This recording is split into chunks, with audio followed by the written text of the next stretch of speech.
Order. If you are able, please join me for a moment of silence in the the Pledge of Allegiance.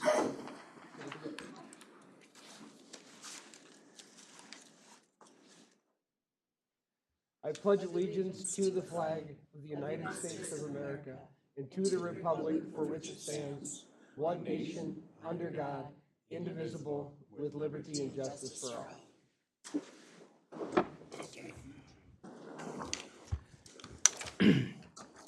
All right. First thing on the agenda is we're going to have a public hearing on the local option sales tax for transportation. Would you, Mr. Chair, do you want to approve the agenda first? Yes, we should do that. Could I get a motion to approve the regular meeting agenda? So moved. Moved by Commissioner Danlowski, seconded by Commissioner Gray. Any further discussion? Hearing none, all those in favor say aye. Aye. Opposed? None. Now, let's open the public hearing. It's going to be a struggle bus day, I'm afraid. So we'll see how we go. Mr. Chair, I wondered who was going to sing the national anthem. I almost said it, but then I corrected myself. There would only be one. You don't want me to sing the national anthem, I can guarantee you that. I would love it. So, Mr. Chair, members of the commission, typically with a public hearing, we'll have a quick staff discussion or briefing, and then you'll open the microphone for public comment, if that Fantastic. works today. And we'll have Andrew start, and then I'll add a couple of words, and then the county attorney may jump in as well. So, Thank you. Morning, Mr. Chair, County Board members. Appreciate the opportunity to give a little bit of update before the public hearing here on the local option sales tax for transportation purposes. As the County Board is aware, there's an interest in updating the resolution and project list as we've made substantial improvements and progress, maybe a better way to say it, on the list of projects for the existing resolution and local option sales tax. A public hearing is required under Minnesota state statute. That's the reasoning for the public hearing, give them an opportunity to provide any type of comments towards this local option sales tax for transportation. You can see on the list, on the screen, the map depiction of the updated list that we've gone through and analyzed our system as far as the variety of projects that would be eligible to be to use local option sales tax to complete. This does help fill a portion of the funding gap that many counties and most all counties see. It's been a great source for funds to help complete and maintain our transportation system for just area commerce, safety purposes, encouraging and improving development throughout the area. So with that, if there's anything Administrator Metzl would like to add, I would turn it over to him. yeah, just a little bit of procedural comments based upon questions that were received from the publication. So the county has currently in place an existing local option sales tax. It's been in place for, I believe, 5 years? 5 years, correct. Should the board not, and I'll use the word refresh the resolution, the local option sales tax that is in place would continue. In other words, this is not a new tax. It is not an increase in the current tax. It is a change in the type of projects and the number of projects and the specificity of projects upon which the funding can be used. But it is not a new tax. So no action today or no action to update the resolution would mean the existing local option sales tax would continue. I believe it's scheduled to continue until 2040. Correct. So it is in place, and the board, has seen the old resolution and the old list of projects, and you've seen the new resolution and the new list of projects. But I just want to emphasize again, this is not a new tax, and it's not an increase in the tax. It is simply a change in the projects that can, for which the money can be utilized. And with that, I will defer to the county attorney if she wants to add anything. Mr. Chair, Commissioners, if the board chooses to go forward with the amended resolution, My understanding is that there's still approval to be had by the Department of Transportation. That will be a condition precedent. If you then approve it and DOT also approves it, it would then require us to amend an agreement with the Department of Revenue for the collection of those monies, just so that you're aware of those steps. Mr. Chair, if I may, just one correction. The approval is actually going to be from the Department of Revenue. They are in review of the resolution and corresponding list. So just to clarify there. Thank you. I stand corrected. Okay, great. Any other comments? Mr. Chair, Just one thing for timing. Commissioner Danilowski, is it okay if I go first, or do you want to? Okay. For timing purposes, if you recall, we have scheduled on the 17th of September the approval of the preliminary levy and the budget. The public hearing is being held today, so you can have this decision made prior to acting on the preliminary levy. Should the board, after the public hearing on the regular agenda, we do have the resolution for consideration. Should the board choose to table action on the resolution today and take it up again on the 17th, just know that I will structure your agenda for that meeting so that you will take the resolution prior to taking the levy discussion. So you do have the ability, should you need to take an additional 2 weeks to consider the resolution. What it does mean is we'll have to prepare a couple of options for you on the levy, because we won't have this action taken. But you do have the ability, should you need to table it until the 17th. Thank you very much. all right, Mr. Chair, thank you. Good segue into, I just wanted to make sure that the understanding on a local option sales tax that we are using to fund the needs of our transportation system, that is helpful to the taxpayers of this county, because there are people then that will be coming through our county using our roads that then will be helping to contribute towards the upkeep and maintenance of our road system. So it isn't falling 100% onto the taxpayers of Sherburne County. Correct? Correct. Outstanding. Thank you. Any other comments? Okay, is there anyone here from the public to comment on this today? And if you take a formal action to open the public Yes, hearing. sorry, thank you. I say it's going to be one of those mornings. At this point, we'd entertain a motion to open the public commentary for this public meeting. Don't have to have a motion? No, sir, you just declare this. Okay, so then I will declare that the public commentary period is open. Is anyone here to comment? Is anyone here to comment? Is anyone here to comment? Hearing none, we will close that portion. I think I've got it right now. Thank you. So then, I believe if we'll close the public hearing, then we can move on to open forum. Okay? Is there anyone here for open forum today? Yes, Chair, we have one person signed up. We have Brett Collier of Big Lake to speak on election integrity. Morning, Brett. Good morning. Brett Collier, Big Lake Township. Sort of a continuation on from my February comments. Election integrity. August 22nd, it was reported that the Texas Attorney General is investigating reports of nonprofits illegally registering non-citizens to vote. Also, August 22nd, Ohio audit exposes 138 non-citizens voting illegally, of which there were 597 non-citizens on the voter rolls, 138 of which have actually cast ballots.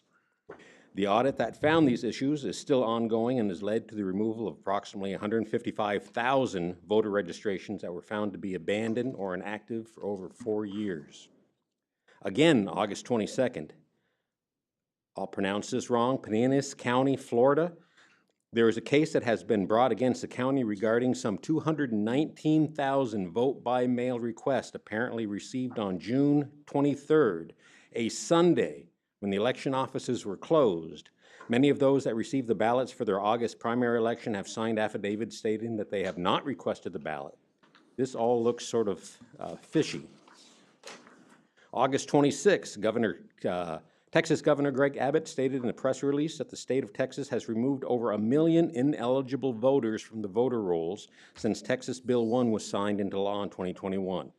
Those removed from the voter rolls include over 134,000 people who have moved out of state, 457,000 deceased individuals, over 6,500 non-citizens, over 6,000 voters with felony convictions, over 463,000 voters on the suspend list, and over 65,000 voters who failed to respond to a notice of examination, over 19,000 voters who requested to cancel their registrations. August 27th, the RNC initiated a lawsuit against the city of Detroit, accusing the city of appointing significantly more Democrat poll workers than Republican ones. 300 Republicans to 2,000 Democrats. That's 7,000 more Democrats than Republicans. These are just some of the news stories I've read over the past few months. Don't dare tell me that here in Minnesota, here in Sherburne County, that our elections are free of unauthorized voting. I have heard no effort to clean up the voter rolls in this state. If you are not already registered to vote, anyone can walk into a polling place with a Minnesota's driver's license and same-day registration and vote and have their ballot shuffled into the rest of the ballots before the person's citizenship can be verified. Minnesota driver's licenses, thanks to the recent Driver's License for All initiative, are now issued to anyone who comes into the DMV, whether they are citizens or not, and the license does not signify whether the individual is a citizen or the whole process, making the whole process of the same-day voting laughable. Voter registration of early voting, can I not register and vote the same day before citizenship is verified, with my ballot being shuffled in with the rest of the ballots before it can be removed if I turn out to be illegal? How can anyone trust this system? I don't trust the process. I don't trust the counting machines. I don't trust the people in charge if I have no reason to trust them, given all the abnormalities seen over the past 4 years. I suggest you do some soul searching while you can. Thank you. Thank you. Is there anyone else? No? There's nobody else signed up, Chair. Okay. All right. So the next item will be the consent agenda. At this point, we'd entertain a motion to pass the consent agenda. I haven't heard of anything being taken out. Mr. Chair, I'll move approval. Commissioner Phobie moves. I'll second that. Commissioner Gray seconds. Any further discussion? Hearing none. All those in favor say aye. Aye. Opposed? None. Motion carries. Next will be announcements. Thank you, Mr. Chair, members of the commission. Just a couple of quick announcements for you. First of all, some great news. The Minnesota Peace Officers Standards and Trainings Board has conducted their audit of Sherburne County and the Sheriff's Office, and they called a comprehensive review of mandated training and department policies, and the department passed that review, so congratulations to Sheriff Brott. And I'll pass it along for the board to review. Second of all, a nice resource guide came out. Just want to make sure you're aware of it, from the Run River Housing and Homelessness Coalition. If you did not receive a copy and you would like one, just initial on the back side of it, and I will make a copy for you and send it out.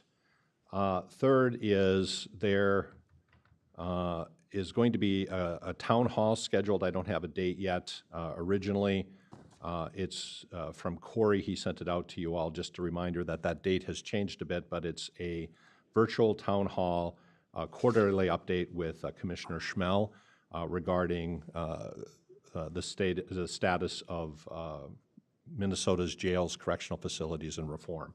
So we'll be getting you that date as well.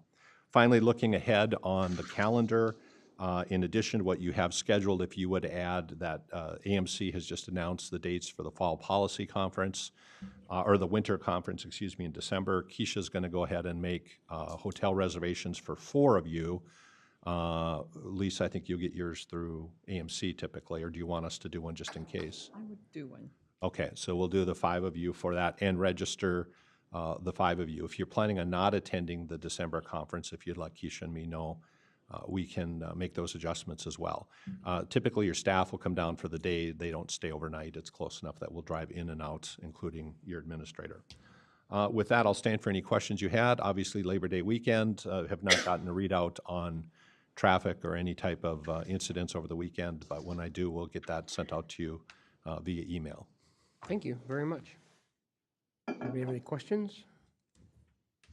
Hearing none. At this point, we will recess the regular meeting and open the Regional Rail Authority meeting. Separate agenda.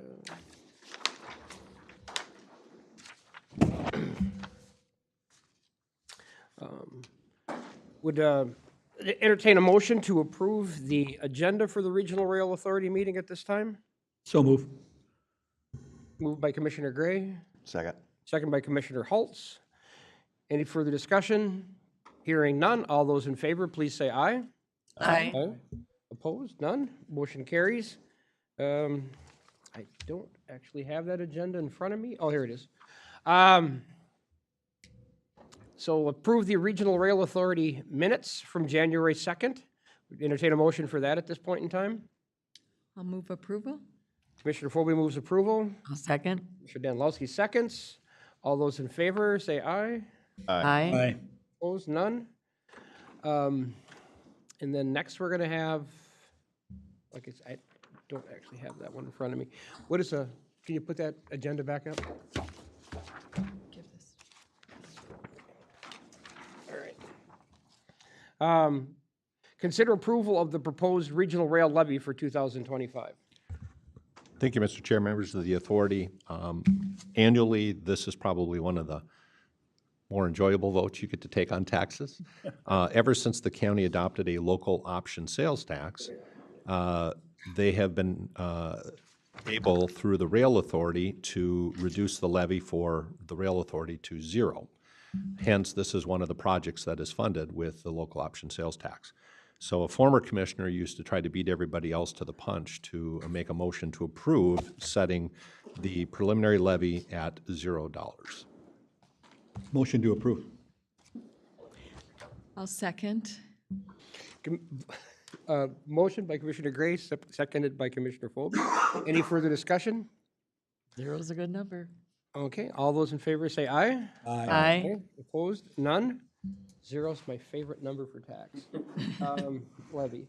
Let's see. And then last on the agenda would be to consider approval to turn back property 65-00020-3302 to the Minnesota Department of Transportation. This is a long time coming. Thank you.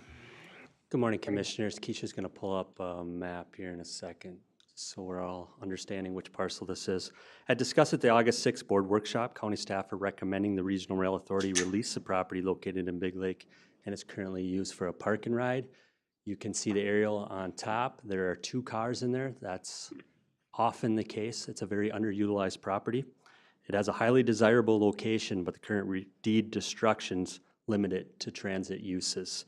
So the hope is by turning it back to MnDOT, it could be opened up for commercial use. This would be the first step to make that a little easier for MnDOT to get back on the tax rolls. So looking for formal approval to turn back the property to MnDOT. Thank you very much.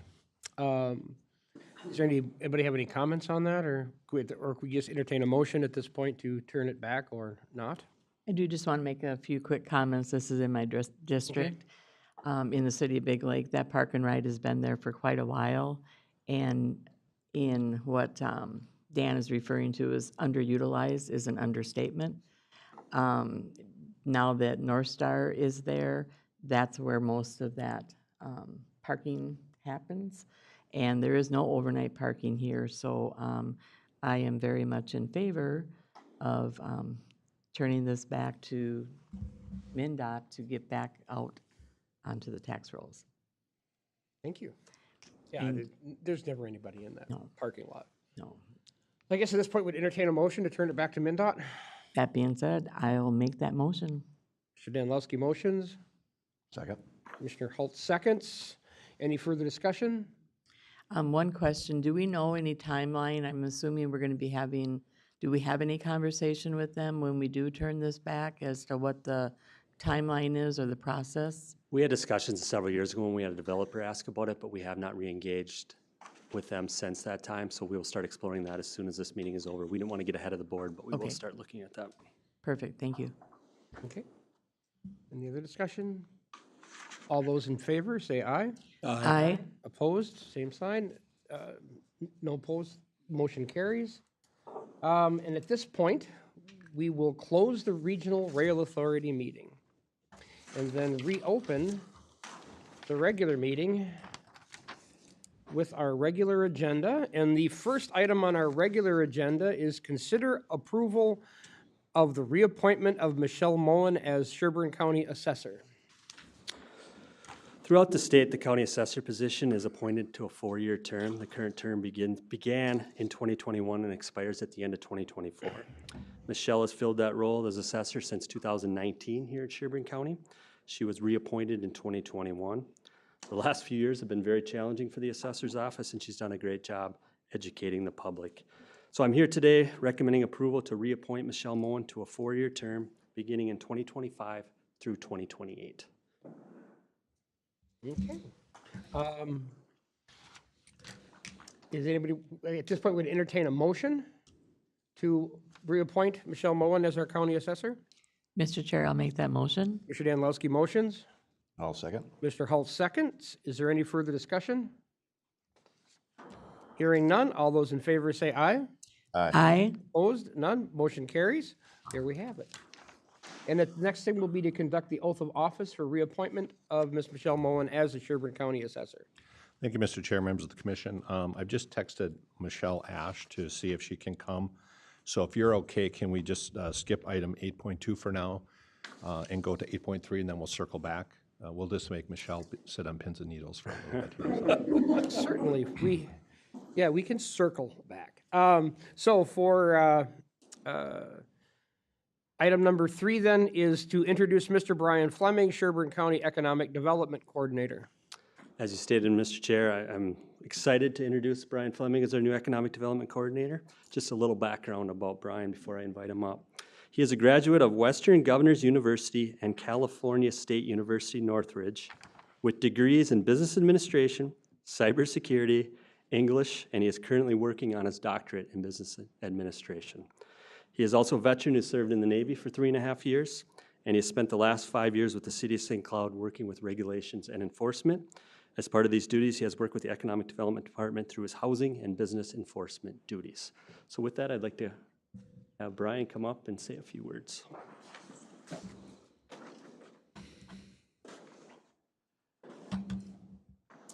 Good morning, Commissioners. Outstanding. Good morning.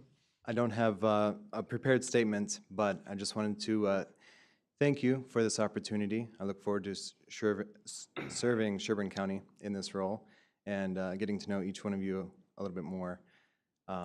As Dan mentioned, this is a great opportunity for me, and I look forward to hitting the ground running in the position. Thank you. Thank you very much. Welcome aboard. Thank you. Welcome, Brian. Yep, welcome, Brian. Okay, Go back to number 2. let's see, in the next item, well, I think we're ready to circle back now, are we not? Yes, we are. Okay, so let's circle back to number 2, 8.2, and the oath. Yeah, we'll scatter. You guys stand right here for the oath and back for pictures. Okay. I'll take some photos. Okay. All right, Michelle. Raise your right hand. Repeat after me. I state your name. I, Michelle Moen, Do solemnly swear do solemnly swear or affirm or affirm that I will support the Constitution of the United States that I will support the Constitution of the United States and the Constitution of the State of Minnesota, and the Constitution of the State of Minnesota, and that I will discharge faithfully and that I will discharge faithfully the duties of the office of County Assessor the duties of the office of County Assessor in the County of Sherburne, in the County of Sherburne, State of Minnesota, State of Minnesota, to the best of my judgment and ability, to the best of my judgment and ability, in accordance with law. in accordance with law. Congratulations. Thank you. Thank you. Okay, I think we have to sign. Okay.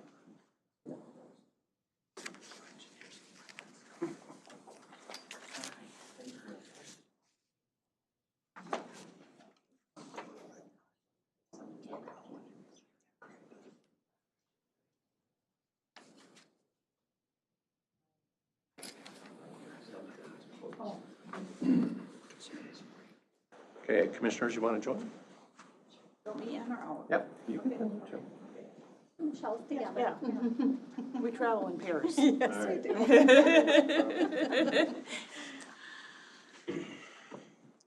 I go this way.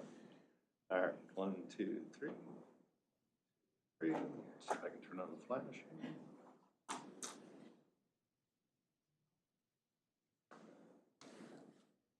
Thank you. Thank you.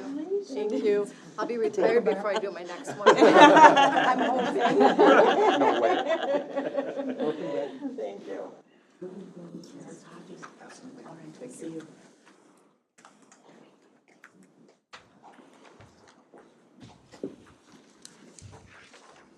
Okay. Outstanding. So. I know, my day back. Get over it. Everyone is seated. The next item on the agenda will be to consider approval of the proposed regional rail levy for 2025. Thank you, Mr. Chair, members of the commission. The Regional Rail Authority has recommended establishment of the Rail Authority levy for 2025 at $0. The County Board of Commissioners is obligated to take action on the recommendation from the Rail Authority. At this point, we entertain a motion.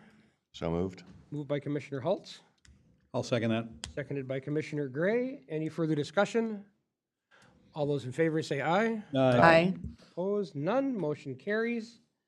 And then next on the agenda will be consider approval resolution number 090324-AD-3156, adopting the local option sales tax for transportation. Thank you, Mr. Chair, County Board members. Again, this is the formal action to approve the resolution to effectively create a new project list for the local option sales tax moving forward. We talked about it earlier during the public hearing, so I guess if there's any questions or discussion, we'll open it up for that at this point.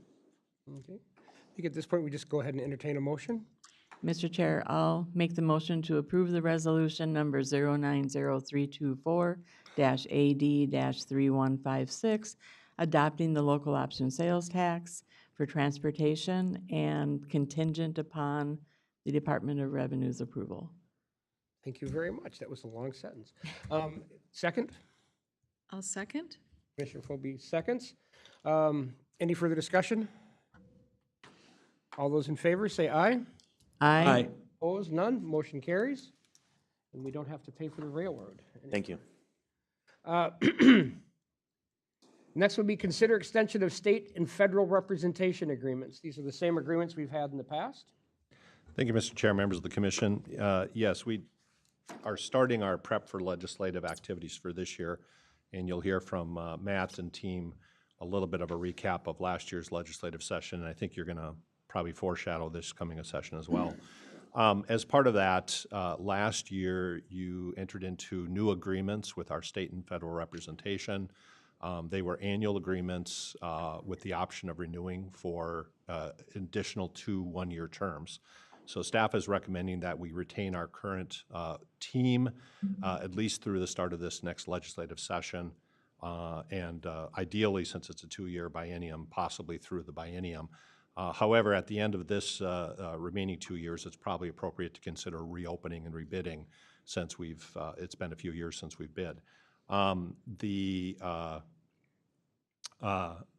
2 groups we have is on the federal level, Primacy Strategy Group, and then at the state level is Lockridge, Grindle, Nowen. I'll start at the federal level. Attached is a draft scope of work. It's been updated to reflect the completion of the 169 project. It is open-ended, so it allows you to modify the priority projects, but at the federal level, we really have 3 priority projects. Project 1 is to start laying the groundwork for work on the US 10 County State Aid Highway 11 interchange. Priority project number 2 is to try to get funding for deconstruction and development of the 2 Inlets Regional Park. And then priority 3 is the one that the sheriff presented, and that is to try to get some federal funding to update and upgrade the detention facilities that we use for the U.S. Marshal Service. And again, that is open-ended, so we can add other projects as needed. At the state level, with Lockridge, Grindle, Nowen, again, you see a draft scope of work that again removes 169 interchange and lists our priority projects as just those top two, not including the jail, because that is a federal request, not a state request. Lockridge, Grindle, Nowen is aware of the other priorities that the board has talked about, specifically the child care issues, as well as housing, as well as some of the AMC and MICA legislative priorities, and they will assist us with those. And they'll also be monitoring the North Star situation for us as well. But generally, again, it's open-ended. You can modify that agreement as necessary, but it lists those priority projects pursuant to the last year's agreements. I am recommending a small increase of $100 per month, which has been budgeted for. And so what I'd be looking for is approval by the board to enter into those extension agreements. Okay, thank you very much. At this point, I guess we entertain a motion. So move. Moved by Commissioner Gray, I'll second. second by Commissioner Danlowski. Any further discussion? And just a clarifying question, is this extension for a 1-year extension? Okay. Go ahead. The contract allows for 1-year extensions for an additional 2 years, yeah. I think no commentary on on performance or anything, but based on this year being an election year, I think it might be appropriate next year to consider looking at those contracts and perhaps opening up next year. We can have that discussion at some point. Yeah, we kind of assumed that when we did the 1 years. The only challenge may be if it's a biennium at the legislature, we may want to, think about waiting until the next year, but that is the board's discretion, clearly, yeah. Any other commentary? Hearing none, all those in favor say aye. Aye.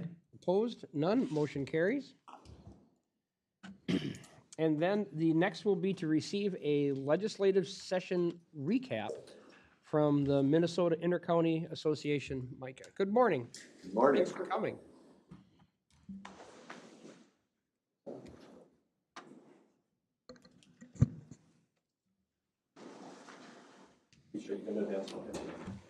There's a clicker on the.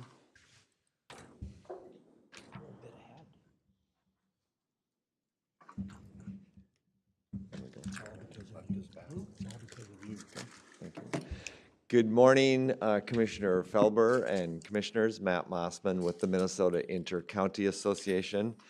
Thank you for Sherburne County's continued membership in the Inter-County Association. We always look forward to these visits. It actually is quite beneficial not only to have the support and the participation of Commissioner Gray and Commissioner Phobie on our board of directors regularly, which is who sets our platform priorities and directions for the work and advocacy that we do on your behalf in St. Paul, but also to be out at these meetings and really get a feel for the issues and conversations that you're having and continue to follow that throughout the year as a way for us to shape up what we're thinking about for 2025. So we like to do a recap. We're a little bit removed from the legislative session, so we're going to do that recap, but we're also going to try and I might accelerate through some things that I think you might already tend to be familiar with given the distance from the legislative session, and lace in also we have several months ago already started to transition to 2025, so we'll lace in some of what we're thinking and seeing and hearing for 2025. So I think just at a high level, one of the best ways to sort of frame up and think about the 2024 session is that it was on the heels of 2023. And what I mean by that is you may recall that in the 2023 session, the legislature set a 2-year budget that allocated about $17 billion in state surplus. There were significant adjustments to a number of local government aid formulas. There was also a significant number of new state laws and policies and programs that were put in place, many of which impact county governments.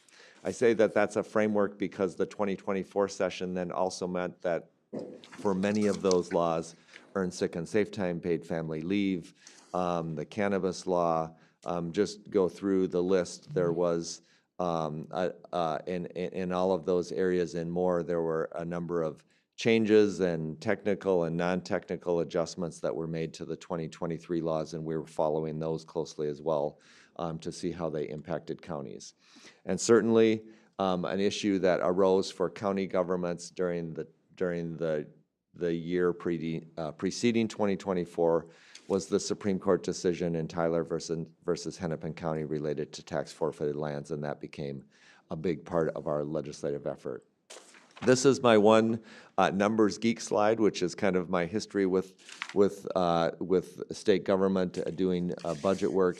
And I just want to spend some time here because this chart actually tells you both at a high level what happened in the 2024 session and the parameters that was guiding the legislature.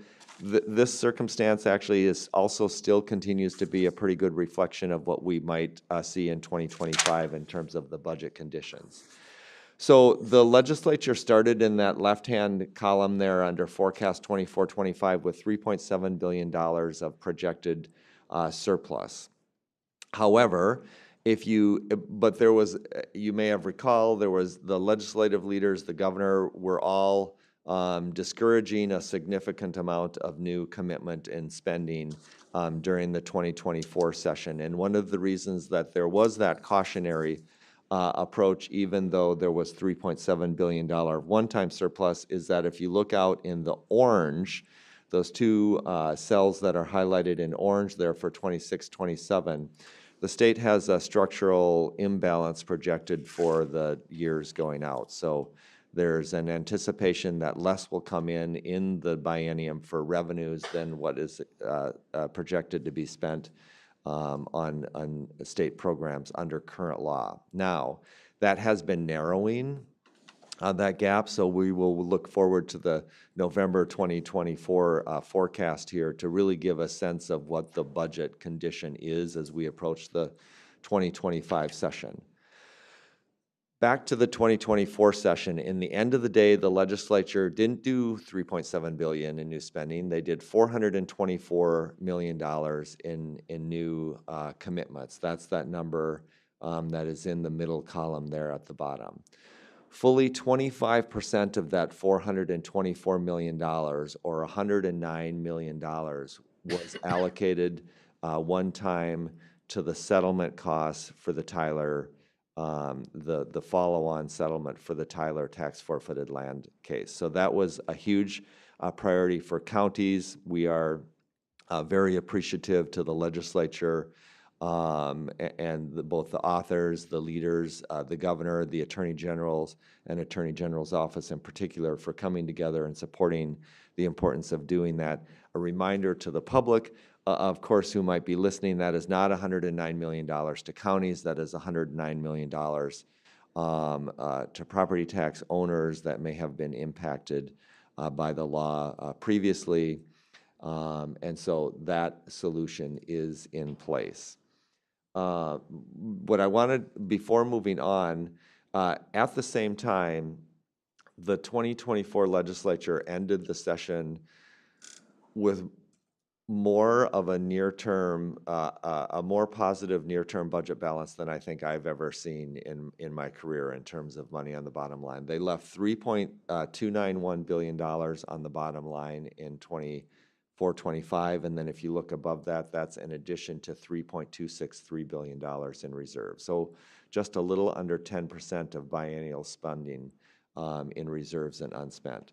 And that carries forward for an anticipated positive balance if nothing else changes in the out years.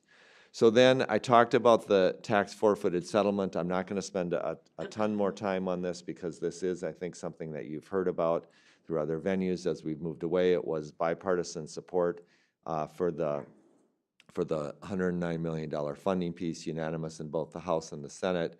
There's some requirements that participating counties need to follow in terms of disposing of any inventory of tax forfeited lands. And again, for the public that might be listening, these are lands that are forfeited after a 3-year period of trying to give opportunities for taxpayers who have not paid property taxes to pay those property taxes and avoid the forfeiture of the property for payment, for non-payment of tax.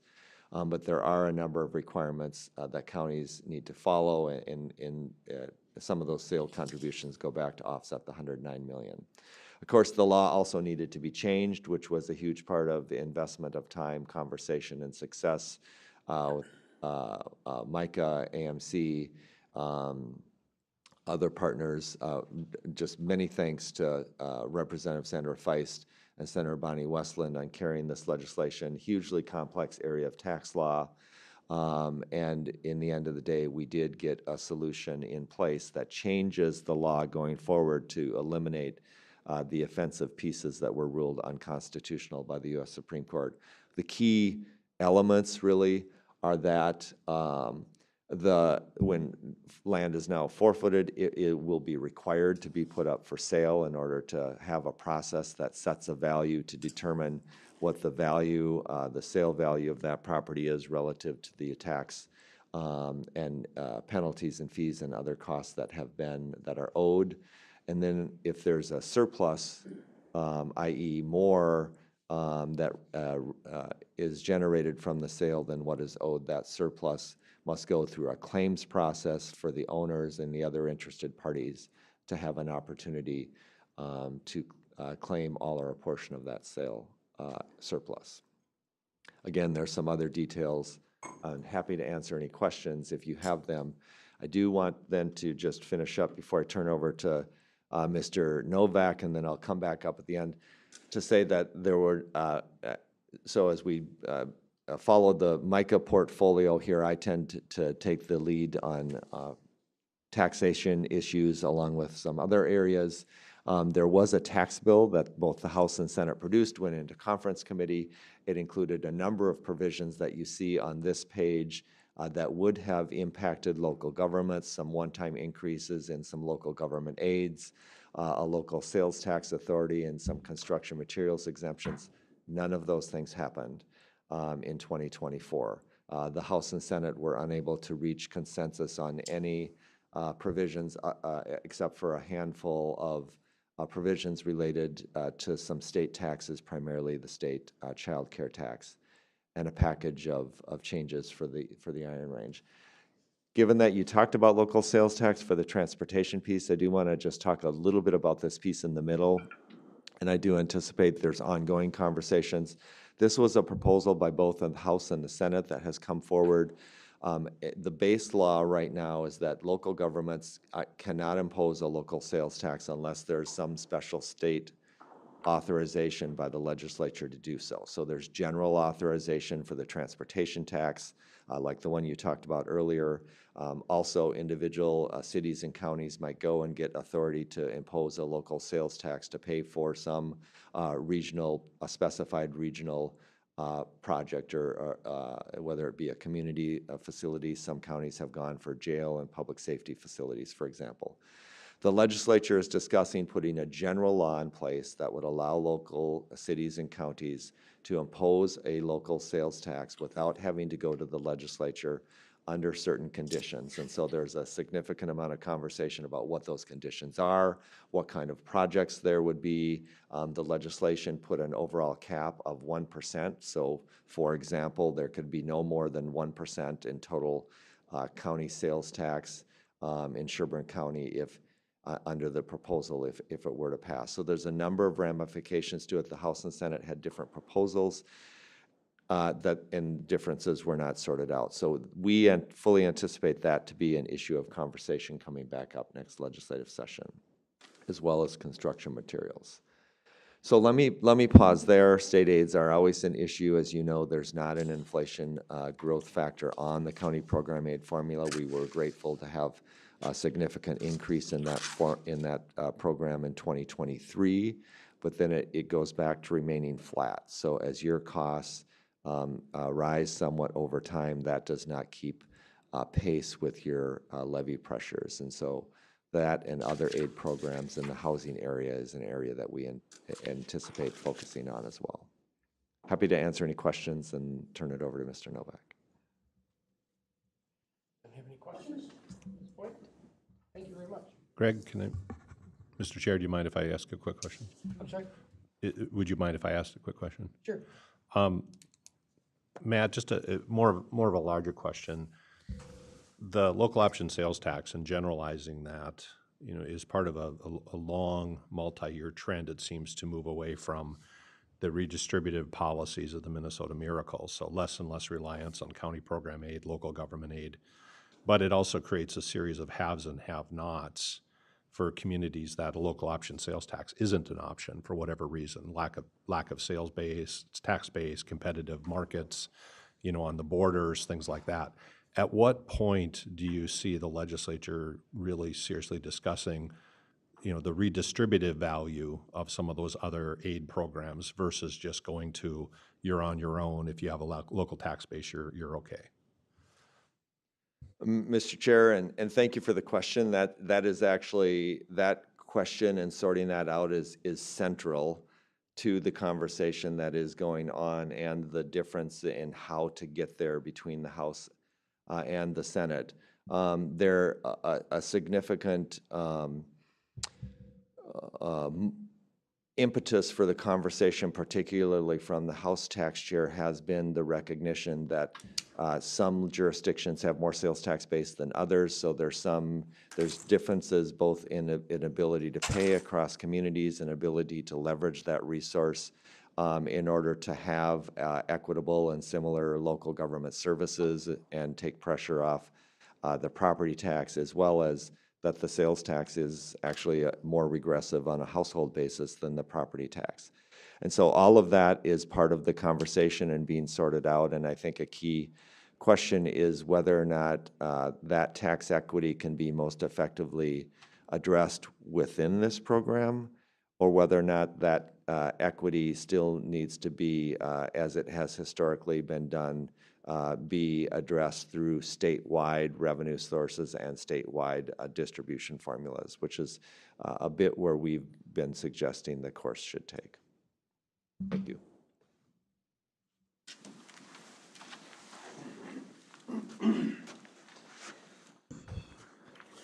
Morning, Mr. Chair, members of the board.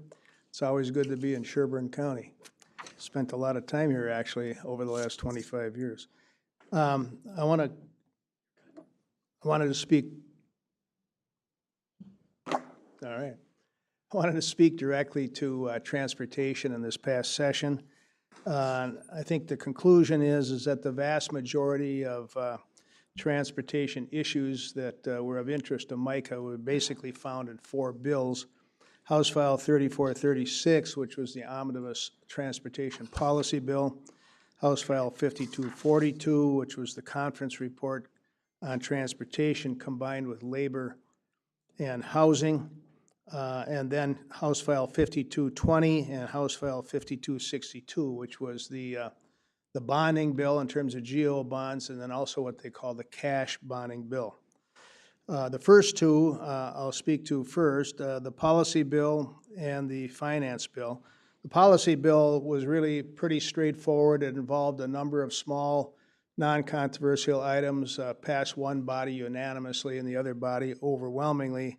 Nothing of particular note, except for the fact that it did show that bipartisanship was possible. The big bill, I think the bigger bill, was House File 5242, which was the conference report on transportation, labor, and housing.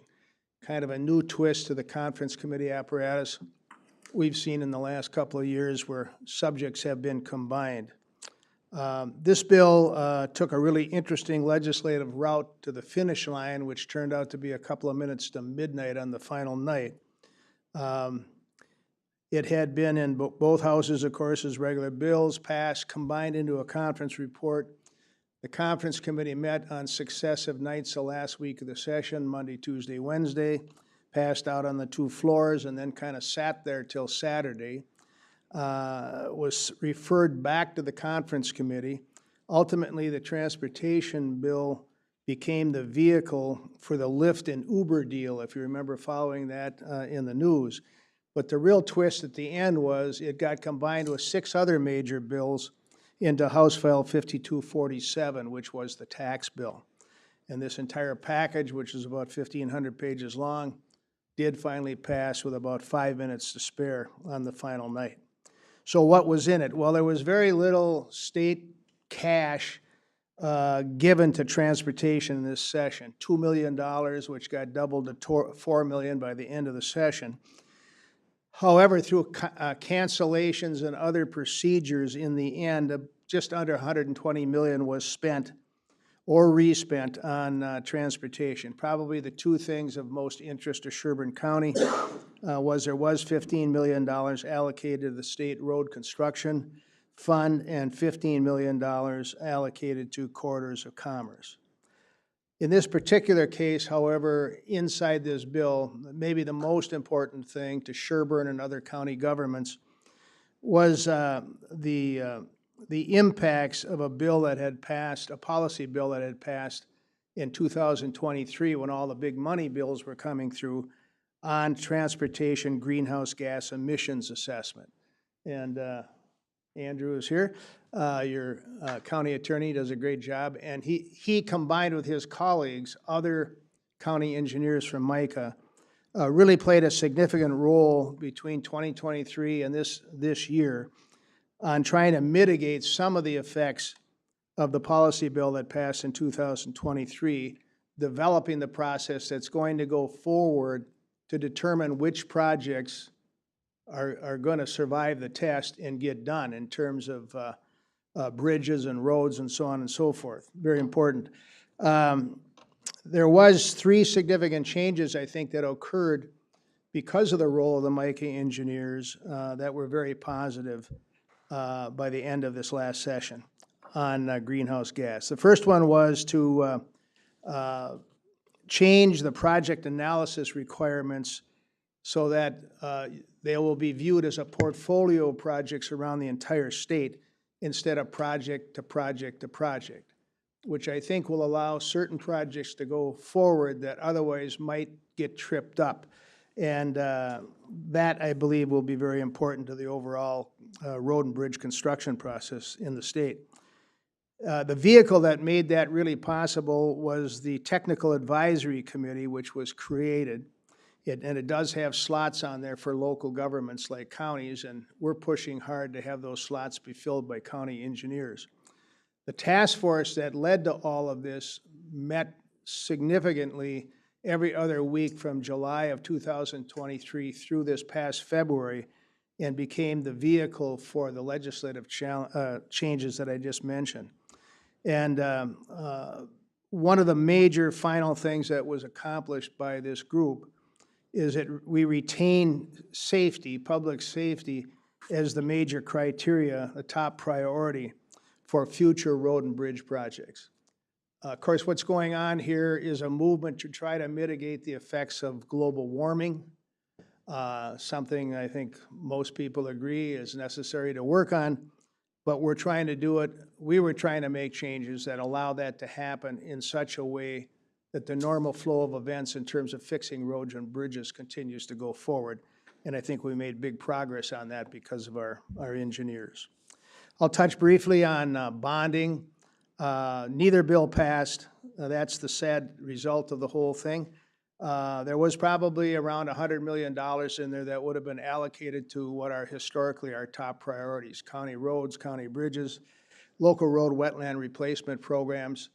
They did not happen. That puts them at the top of the list for things we hope happens next year in 2025. And just touching briefly on 2025 as it relates to transportation, whether or not there's a bonding bill will continue to be a big issue. And of course, regardless of who wins the election, there will be a new House Transportation Chair because the longtime current chair, Representative Frank Hornstein, is retiring.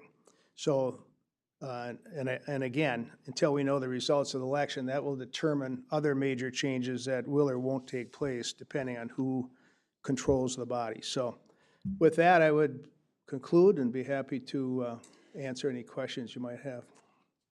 Thank you. Does anybody have any questions? Carefully all the way down to the end this time.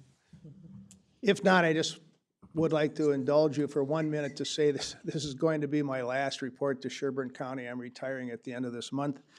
I just want to thank the board, the administrator, Bruce, become a good friend over the years, and of course, your county engineer, who I work with a lot, and you already know, but I'll just reinforce that he's very good at what he does, and it's been a pleasure working with him, and I had the opportunity to do that even before he worked for Sherburne County. So it's been fun for me. I've been in and out of the Sherburne County building here for 25 years approximately, starting to when I was an administrator in Anoka County.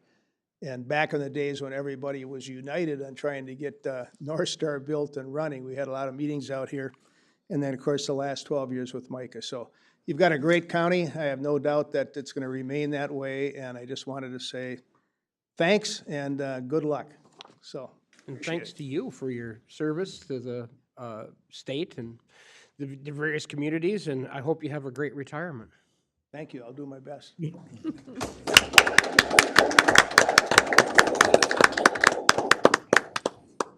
I want to say a few comments too, Steve. Just going to try to sneak out of here without comments, but Steve, the number of years that you have devoted to our community, the surrounding communities, and this entire state are just exemplary. And the relationships that you have at the Capitol and across the state have served us all so very well. Your ability to understand the complexities of transportation and how it will affect each of us, if it's nuanced in any way, amaze me. Your brilliant perspective. So I just give you a huge thanks. I'm going to watch and see how you do this retirement bit, because I'm wondering how well you're going to be able to retire, but you have just given us so much over the years, and I'm very, very grateful. Thank you. You're very kind. I just wanted to comment. I was thinking the same thing. I don't know if you're going to be a successful retiree, but whatever holds in your future, I know you'll do an amazing job at it. Thank you. Okay. Thank you, Mr. Chair and Commissioners. Nancy Selesky, and for the record, I am not retiring. Just for the record. I do both public health and human services for Micah, and it's a pleasure to be with you this morning. The first item on the agenda deals with emergency medical services funding. This is something that was very much a bipartisan, partial solution, I would say. The original need they were estimating for the EMS was $120 million. In the end, they got $30 million one-time money. However, it's very much noted that they're going to have to find some kind of a stable funding source at some point. But what the legislation did do is it replaces the existing EMS regulatory board with a state office of EMS and transfers those duties effective January of 2025. And then again, $30 million in appropriations, kind of to take care of the immediate need. There's a task force that is going to continue to meet again in an effort to try and find a solution for ongoing funding. The next item is the African American Family Preservation Act. This is something that the legislature has been working on for quite a while, and there was some progress made this year on that. There are two key components. First is DHS is required to establish a pilot program in both Hennepin and Ramsey counties, and that is effective January 1st of 2025. Under that is a working group which will provide guidance and oversight to those pilot programs in Hennepin and Ramsey County. And at Micah's request, we did get appointing authority for a position on that working group. So we are working with the other county organizations to ensure that we have the right balance, geographical balance, county size balance on that working group going forward. By September 1st of 2026, so about 2 years, the working group needs to develop an implementation plan and best practices for this to go effective statewide. And the effective date for going statewide is January 1st of 2027. I think you all know that Health and Human Services can sometimes be hard to follow. There were 3 primary bills that we were working on. The first deals with children and families, and that was actually amended into the education, the K-12 or early education through 12 bill, which was signed into law separately by the governor in May. In terms of child protection and welfare, It requires a review of child fatalities and near fatalities, requires counties to establish local child mortality review teams. DHS is required to provide training and support to those local review teams. There is a new Supreme Court Council on Child Protection, and they're going to start meeting a couple of times a month. I believe they're starting in September, actually. DHS is to review systems in other states to see how they work in terms of a common entry point for reporting the original complaint of relating to child maltreatment. And DHS is required to establish a comprehensive child welfare information system, an IT system. They did put money into SSIS, that's the Social Services Information System that your financial workers work with. They put $10 million into that. We had asked for more, $27 million. However, it was not a budget year, so $10 million was appropriated at this point, but it's acknowledged that there's more to go on in that area as well. And then they put $1 million into child care improvement grants. In terms of policy, it allows child care and family child providers to develop a policy regarding immunizations for children over 2 months of age. They established a family child care ombudsperson and funded that at $350,000 a year ongoing. One of the things not included in this bill that we were disappointed is we were looking for a child welfare fiscal analysis. We wanted to be able to raise the fact that counties put in a lot of county levy in this area. Unfortunately, that was thrown out or taken out at the last minute, but we will continue to press that going forward.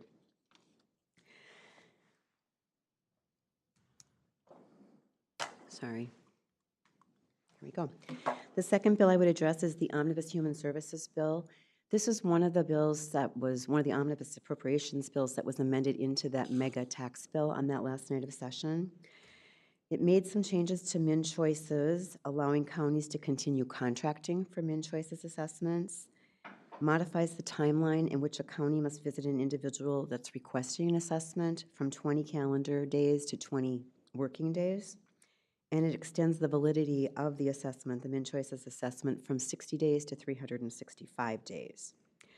The one thing that we've been working on that did not get included at this time that I think would make the most, that would help counties the most, deals with, we want to see a streamlined process for those reassessments, those annual reassessments for folks whose situations are not going to change from year to year.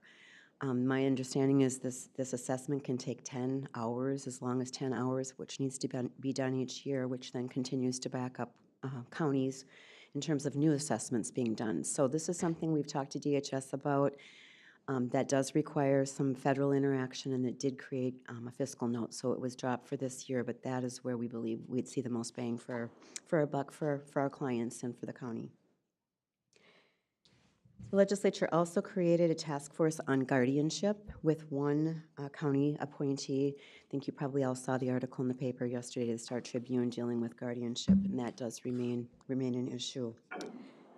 In terms of jail health, DHS is required to submit a waiver application for an MA demo project to provide health care and coordination services to bridge the community-based services for individuals that are in our correctional facilities. They also created a reentry services working group that includes counties.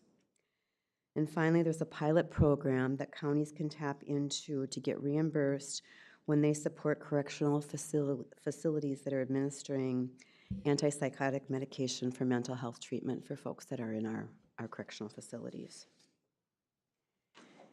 You've all been hearing about the Priority Admissions and Civil Commitment Task Force, the 48-hour task force.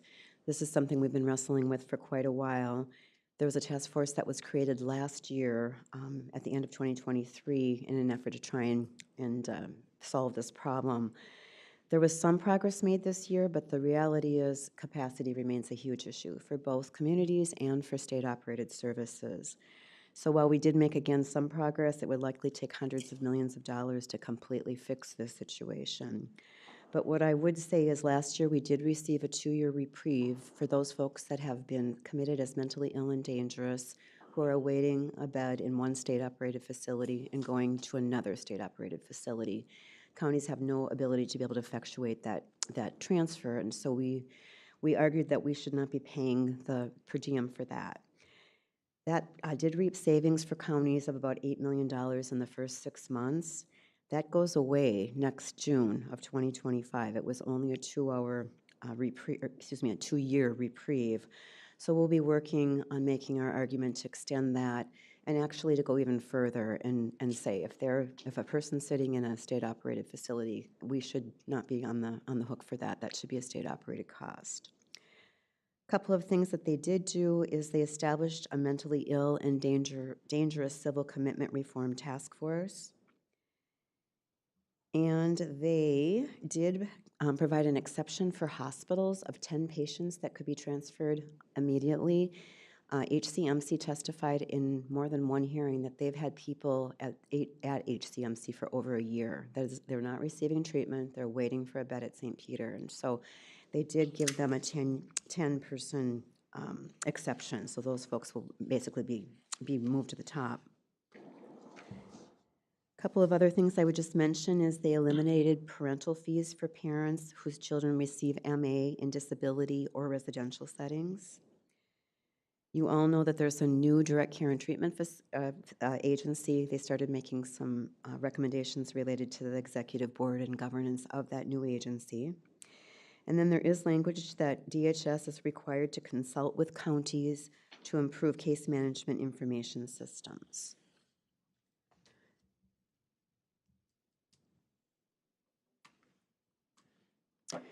The last bill I would mention or highlight is the Health and Human Services Omnibus Bill. This was another omnibus appropriations bill that was put in that tax mega bill at the end of session. A couple of things I would mention is it does require DHS to report to the legislature on alternative healthcare delivery models and a county-administered rural medical assistance model, and that report is due in January of 2025. The bill also established a 12-cent per month telecom fee for all consumer access lines for the operation and maintenance of the 988 suicide prevention and crisis system.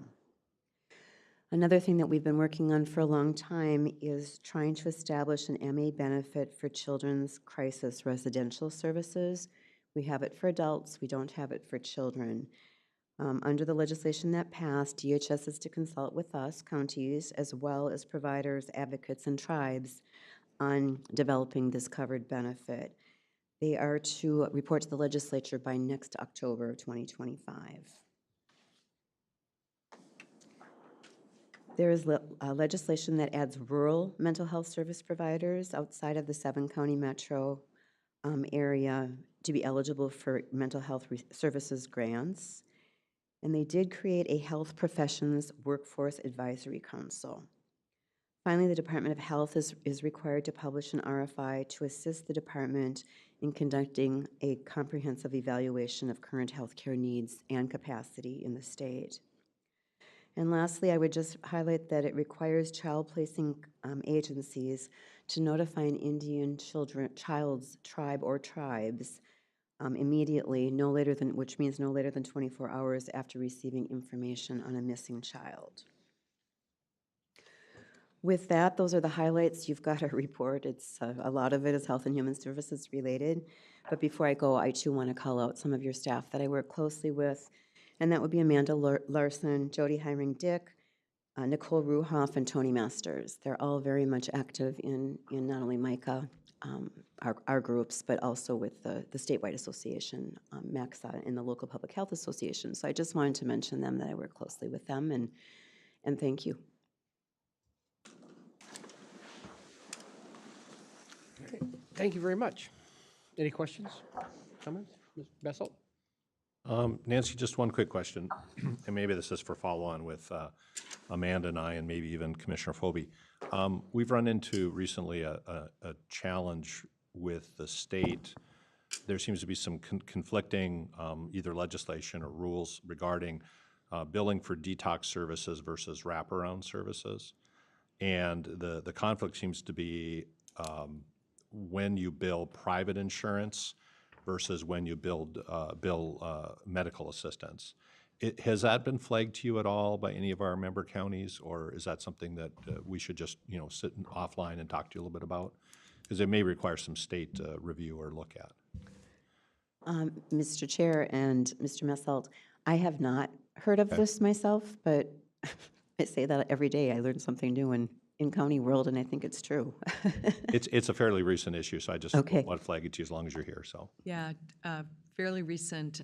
It's the challenges across the state for detox and detox beds and access to that, but also the withdrawal management practice, which is a much better practice and more effective for people that are dealing with issues and the language issues and how that's treated different in legislation. So we will probably circle back with you on some of this. Central Minnesota Mental Health Clinic in St. Cloud is our detox facility, one of our detox facilities that we utilize, and they're finding some challenges there. So we will circle back to you and see if this is a statewide thing or just a local thing that we're dealing with. So thank you. Yeah, and one thing I'd like to say, you mentioned about the yearly assessments. And from a personal level, yes, I have a grown adult son that these yearly assessments are not necessary at all. Things do not change 2 years, 3 years out. And you're probably, when you say it takes 10 hours of labor to process all this, I think that's probably light considering the amount of hands that those assessments go through. So yeah, for the county to get the most bang for their buck, that if we could get those assessments to a 2 or 3 years, not all of them, but for the vast majority of adult ones, they're not going to change. And I think they're kind of redundant after a point. You're already planning one, you can just get done with one and you're scheduling next year's. It makes no sense. Mr. Chair and Commissioner, agree. And like I said, it's something I think on everybody's radar. We just have to get it to the top of the agenda with DHS. And I mentioned there's 2 new agencies, both the Direct Care and Treatment and Children's Families. And so now we're dealing with who's going to be responsible for certain things. And so, but I do, I will continue to share your story because it is a big deal. All right, thank you. So, and Nancy, Commissioner Gray has connected quite a bit with Commissioner Barb Weckman-Brecky on this issue, both having family experience of this, so it could be great testimonials when needed, so. Thank you. You're on the short list. Thank you. All right. Thank you very much. Commissioners, and to wrap up, and I will keep it brief, I know we have a big report, a lot going on. As Nancy mentioned, we have about a more detailed summary that is both online and has been sent in emails to you, a couple probably in end of July or beginning of July. We also do some work in the areas of environment and general government. Not a full scope of work, but what's within our bandwidth, try to focus on. There was a significant law change around adoption of something called the Packaging Waste and Cost Reduction Act that will have definitive impacts for counties going forward. This is a requirement that for packaging materials, branded packaging materials in the state, those manufacturers will have to participate in a PRO, Producer Responsibility Organization. They will contribute fees based on the volume and the type of materials. And the net of it is that some of those revenues will find their way back to counties and other administrators of solid waste who currently incur significant costs to both collect, dispose, steer towards recycling, reuse, reduction efforts. So that is a fundamental change in the area of packaging waste materials that'll happen in Minnesota. As well as there was the creation of a task force around how best to recover and engage both counties and manufacturers in recovery of critical materials from any variety of products rather than having it end up in landfills and promote its reuse. Micah did a significant amount of work. There was a lot of attention this last session on nitrates in groundwater. Commissioner Gray participated in a subgroup of Micah commissioners who helped steer us towards how best to have those conversations with the legislature and join us on some of those conversations as well. A lot of the focus was on southeastern Minnesota karst region, but in the end of the day, there was a continuation of a fee on nitrogen fertilizers that stuck within the parameters of what we wanted to have happen, was not an increase to the fee or significant expansion of the uses. But we anticipate there to be much more conversations about how what's needed more statewide in this next legislative session. There were modifications both to earn sick and safe time and paid family leave. There was also an expansion of the pension benefit for paracorrectional employees, an increase to the annual annuity multiplier, which will have a cost on the fund. The cost on the paracorrectional fund will be paid for going forward by an increase to both the employer, the employer's contribution level and employees' contribution level to the paracorrectional fund.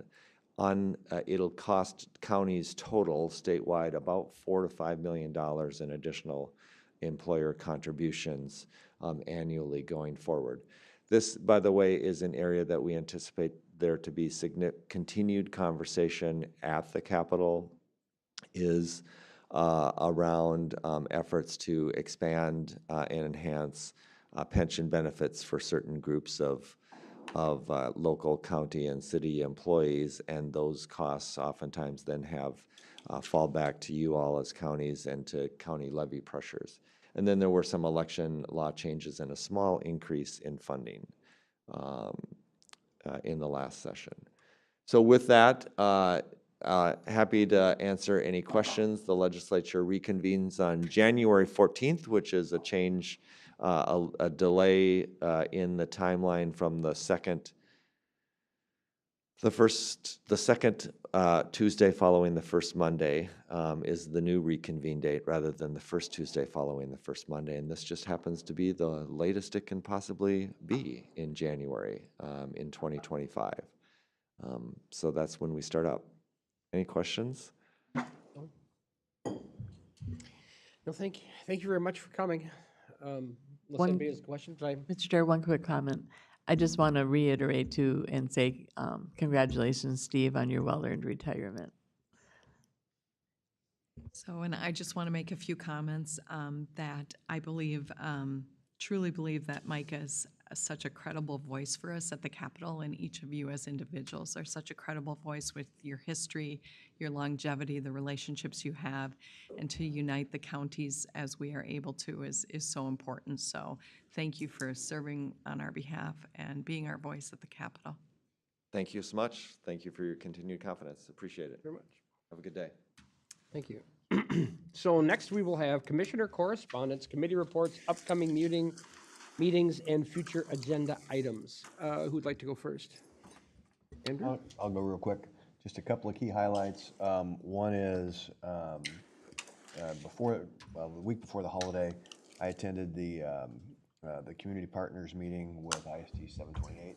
I think the biggest takeaway there is I think this election is going to have a significant impact on the strategic direction of the school board.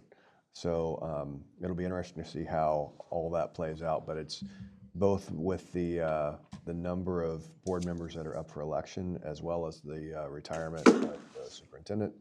It's going to be, or I suspect there's going to be a lot of change. Second thing was attended the RSVP appreciation luncheon, which it's always wonderful to see all the volunteers and all the folks that come out and help the county get done the things that we need to get done, and we can't do it without our volunteers. So it was nice to be out for that.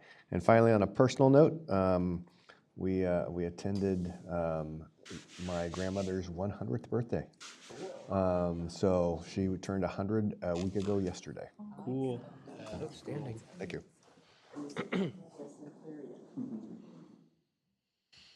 Gonna go next? Next, thank you. August 20th, I attended the NACO Central Regional meeting done by Zoom. And thank you to Commissioner Felber for getting me that link. I was having trouble finding it. Also attended Center Care last year, brought together a lot of different partners and people on board to work on trying to figure out the housing affordability shortage crisis that we're all dealing with. So they broke us down into different cohort groups. I am a part of the housing and planning cohort group, so we had our meeting, and they're making progress in trying to, this is going to be a situation, I think, in order to move forward is going to take a lot of public-private partnerships and such. So this is just something that Center Care feels very, very much in need of being a part of implementing, due to the fact that housing is the base, the foundation of everybody's needs in life. And it will affect your health, your economic situation, if you don't have access to good affordable housing. Also attended the Big Lake Township Neighborhood Watch Meeting with Roxanne Schrader. And it was a really good turnout. It was hosted by Gary and Becky Bettinger. They live out off of 182nd Avenue, and it was just nice to see a neighborhood group come together and really want to hear information and share things that help to make their neighborhood a safe neighborhood. Also, August 21st, I attended the countywide Safe Schools meeting held here at the Government Center. And that has been, I think, a great resource and a great bringing the different schools together and hearing about their processes and working with our SROs. So I want to thank whoever did start that process. It's just over the years has just grown, and I think the amount of schools that attended in our county is pretty much every school district comes, and that's good to see. Let me see. Also attended a serious workplace behaviors on signs, causes, and solutions for in recognizing a toxic work culture. That was via Zoom. August 22nd, attended the Tri-County Solid Waste meeting up in St. Cloud. And I think Greg he attended the same meeting, so he'll probably have some things to add to that was on our agenda. I don't have the agenda in front of me. Also attended the Financial Innovation in Housing Cohort meeting. That was something that some of the planning cohort group attended. All these are via Zoom, just to get an understanding of what the financial barriers are to affordable housing. August 26th, had my options board meeting. August 28th, sub-coalition meeting, and also attended the Big Lake Township meeting. And August 29th, I wish I should have mentioned something when MCIT was here. I had the opportunity to attend the MCIT Navigating Key Land Use Issues up in St. Cloud at the Park Center. Very good agenda, really good topics. One of the biggest topics, of course, that we know we're going to be dealing with and discussing here in our workshop coming up, the cannabis and what to know for planning and zoning. So I found it to be hugely, hugely valuable. So I'm happy that I did. I do have some extra packets coming. They had so many people that were there that they ran out of packet information, and I wanted to get some packet information back to our department heads. So I've got that coming. So I think that pretty much wraps me up. Outstanding, thank you. I can go. Okay. I just did on August 21st, I did the two inlets meeting. That was the first one we've had in a while. I think we're getting to the point of certain things on that. One of the biggest excitements was the purchase of the last remaining parcel that's in inside of the park. Then on the 22nd, we did the DIB meeting. Corey, and we did it all by Zoom. Little technical glitches because I think Corey's bandwidth up and where he wasn't the greatest. August 23rd, I'm also on the housing cohort. Mine is on the type of housing, not so much the financial part of it, but the type of housing. And then on August 22nd, they held the NACO and Agricultural Rural Affairs meeting, so by Zoom. Okay, I attended the Park and Trail Advisory Committee meeting, and they're starting to wrestle with the park dedication fee issue and bring that back to us, and we'll wrestle with it also. Countywide Safe Schools popped in there. The biggest thing, I think most schools in our county were present, which is great. It's fun I think really good for them to hear from each other, but almost all of them talked about the biggest challenge is truancy and getting kids into the classroom at school. So, and we as county officials know that if kids aren't successful in school, we're going to deal with them later on many different levels. So I really appreciate our support, our partnership in supporting schools. I was at the AMC Board Strategic Planning Retreat. We wrestled a lot this year with budget. There'll be more to come after that. We did a whole analysis of lobbying efforts. It's interesting having Micah here because lobbying efforts at the Capitol, cities versus counties, and I have data for you about the amount of money that is spent by our cities to lobby at the Capitol and what they bring in local government aid in compared to counties. And if you think, cities are not responsible for HHS. That's a big, a third of our budget. So I think you all would find the data just so fascinating and also something that we want to peel back and look at a little bit more and how we can help to influence our efforts. There's clear data on lobbying efforts at the Capitol, money coming back to cities versus counties, and then the money that is required statutorily by services, the differences between cities and county. So I was fascinated. We did a deep dive into that, and I'll bring more back to you. Met with the owner of Dee's Smokehouse as we continue to progress into transportation projects in Zimmerman. Had an AMC Finance Committee, more conversation about budget. I was joined the Friends of the Sherburne National Wildlife Refuge as they dedicated, blessed, and honored their new amphitheater with tribal nations from our state. That was very moving. I also got to meet the new executive director up with the Mille Lacs Band, Virgil, so made a connection there, introduced him to Gina. That was great. Also at the AMC Finance Committee meeting, had some pretty frank conversations with MCIT board members about the increase in our policy, but also just their timing with their budgeting process. So they're hopefully going to be looking at that a bit more. You got the Rum River Housing and Homelessness Resource from Malacca down to Elk River, that group that meets on that end of our county. And just want to give a shout out to congratulations to all the parents on the first day of school.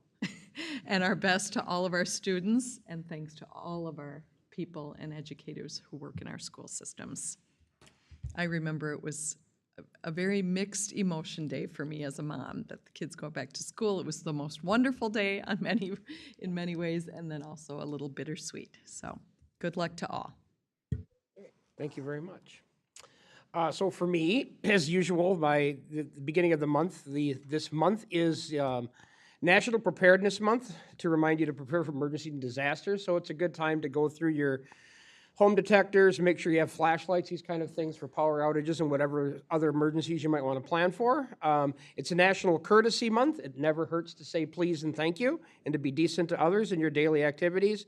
It is National Disease Literacy Month, along with being Areata Month, Spinal Cord Injury Month, Alopecia Month, Recovery Month, Blood Cancer Month, and Sickle Cell Anemia Month. So those are all diseases that are being considered or should people be thinking about? It's always good to be aware of the struggles that our friends and neighbors have with their physical and mental health issues. It is National Americana Month, a month to reflect on the elements that have made America the country it is today. And I personally believe we still live in the greatest country on earth. And then starting on September 15th to October 15th, it will be National Hispanic Heritage Month. As far as meetings, Rand covered the NACO regional meeting, which I also attended. I did a MCIT Serious Workplace Behaviors. I reviewed the slide deck. That was very interesting. The Emergency Energy Transition Quarterly meeting. Itasca County got a grant for Just Transition Fund. Let's see here. There's lots of generation funds that are available. Sustainable aviation fuel, they covered that. There's a move to Delta Airlines in particular is leading a charge to get all of your airline fuel mixed 50-50. But that would require about 3 billion gallons of that fuel to be in use by 2030. The question that they don't seem to be able to answer is where the carbon mitigation from the ethanol production would go. Because we're still at a point where we practically need, we're trying to get a pipeline built for that. So if we keep building more alternative fuels and we're just storing this carbon, at some point that's got to cause a problem down the line. But they don't have an answer for that one yet. There was some, they talked about the new lines that are coming in. There was some discussion on the data centers. Xcel Energy is, that they have the desire for clean energy and nuclear energy. Xcel is trying to work with the data centers as they're coming in. That's probably the big highlights from that deal. Strike County Solid Waste. We've got, we're looking on an RFP for our next meeting for how we function. The Pope Douglas plant has got a 4% increase in their tipping fee. The cost of everything's going up. That doesn't seem unreasonable. St. Cloud did not get a grant for drop sites for composting, but they're still working on the drop sites. We're trying to get, one thing that was mentioned that I keep forgetting is that when you're looking at your plastics for recycling, only items that are listed as 5 and above, there will be a number. Just because it has a recycling symbol doesn't mean it's recyclable. It's got to be 5 or above for recycling. And then we're still dealing with some issues with ag bag recycling, which is costing quite a bit, and some farmers are getting out of doing that. I sat in on a Council of Foreign Relations webinar on the 24 presidential elections. They did discuss some of the problems that other states are having with their voting processes and the concerns that people have about that. It was a pretty good seminar, but not a whole lot of new information there. Citizen concerns. Again, I was contacted about the expansion of right-of-ways. I get those contacts on a regular basis. I'm still concerned about it. I'll talk about it forever, I guess. People were concerned about the new tax and what we're going to be doing with this road tax, but we covered that this morning. And I've still got some projects and some meetings coming up next week on waste to energy issues. So that's about all I have for today. So, Mr. Chair, if I also just want to say the storms that came through were tough and really tough on Little Elk Lake and that area up. And we're going out to lunch there today. It's all cleaned up now. And I don't think any of the damage is, critical. No one was hurt, those types of things. But boy, we had straight line winds through Little Elk Lake really badly. So. And then you have something? Yeah, just a couple of things. First of all, Andrew had his summer barbecue for his staff last week, and it was after the storm, so got a chance to thank the crews for being out. They were very busy after those Monday storms. So we got a couple minutes. I did ask to move up the cannabis, so staff should be here about 10:50 to do the workshop, if that's okay, and we'll be in the back room if everybody's comfortable. Just a couple of notes on the calendar under your area of upcoming meetings, as long as we have a couple seconds before break. The policy committee meetings at AMC, are you all comfortable with your committee assignments? Do you want to talk at all, or you just want to, play it iteratively by ear when you get there? Okay. And then I've neglected to note, on the 18th of September, we do have that training with Bedote. And right now I'm working to see if I could get a couple of buses like we do for our road tour so that we can connoiter here and go down as a group versus take individual vehicles all the way down. Kathy's gonna give me the stink eye, but we'll work on that.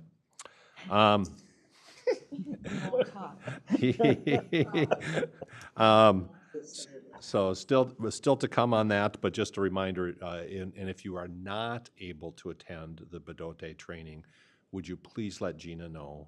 We are extending invitations to outside groups now to fill the 50 seats.